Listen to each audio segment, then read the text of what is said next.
I want to know where a sequence is heading.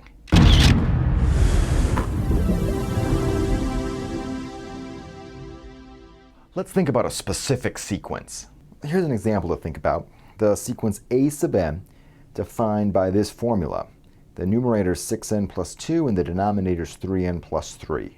We can list off the first few terms. For instance, if I want to compute a sub 1, I just plug in 1 for n.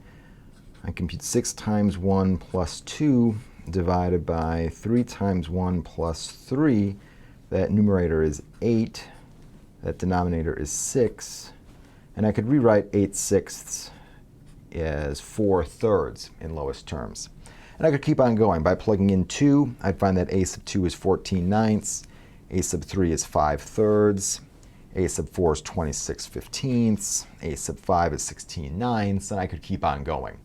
Those fractions really aren't providing me with much insight. What's the eventual value of the sequence? Where is the sequence heading? I might get a better sense by plugging in 1,000. Say, what's the 1,000th term? Well, that's 6 times 1,000 plus 2 over 3 times 1,000 plus 3. That's 6,002 over 3,003. Well, that's awfully close to 2. I can go even farther out in the sequence.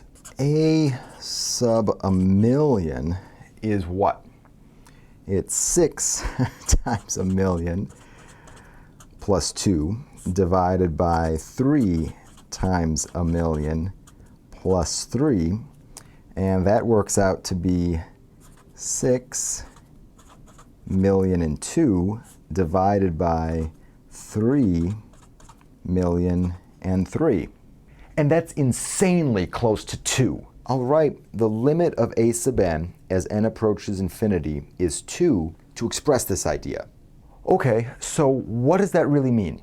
Well, I promise that a sub n is as close as you want to 2, provided that n is large enough. For better or for worse, these things are usually written out with fewer words and more symbols. Instead of saying as close as you want to 2, I'll say that a sub n is within epsilon, some small positive number of 2. And how large is large enough? Well, instead of saying large enough, I'll just say that n is at least as big as some index big N. So I can say it like this. So for every epsilon greater than 0, there is an index big N, so that whenever little n is bigger than or equal to big N, a sub n is within epsilon of 2.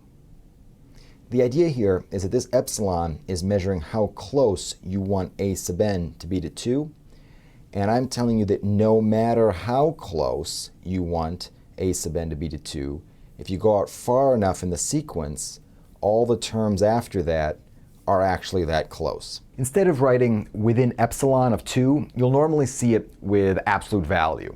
So instead of saying within epsilon of 2, I'll say that the distance between a sub n and 2 is less than epsilon. Put it all together.